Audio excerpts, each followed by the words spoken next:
জিডিপিতে কৃষি খাতের অবদান উল্লেখযোগ্য এবং এটি দেশের একটি বড় জনগোষ্ঠীর কর্মসংস্থানের উৎস। আসসালামু আলাইকুম বন্ধুরা, স্বাগত জানাচ্ছি আরেকটি ভিডিওতে। কৃষকরা দেশের মানুষের তিন বেলা খাবারের নিরাপত্তা নিশ্চিত করেন, বিশেষত ভাতের যোগান দেন। উৎপাদন খরচ বৃদ্ধি হওয়ায় বীজ, সার, সেচ ও শ্রমিকের মজুরি বেড়ে যাওয়ায় কৃষকের উৎপাদন খরচ বেড়েছে।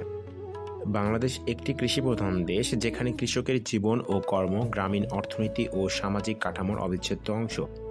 হাজার বছর ধরে কৃষক তার শ্রম ও ঘাম দিয়ে এদেশের খাদ্য নিরাপত্তা নিশ্চিত করে আসছে।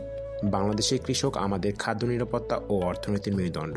তারা কঠোর পরিশ্রমী, সরল জীবনযাপন করেন এবং বন্যা, খরাসহ নানা প্রতিকূলতা সত্ত্বেও দেশবাসীকে অন্ন যোগান। যদিও উৎপাদন খরচ বৃদ্ধি ও ন্যায্য মূল্যের অভাবের মতো নানা চ্যালেঞ্জের সম্মুখীন হন, তবুও আধুনিক কৃষি প্রযুক্তি ও সরকারি সহযোগিতায় তারা দেশকে স্বনির্ভর করার পথে এগিয়ে চলেছেন।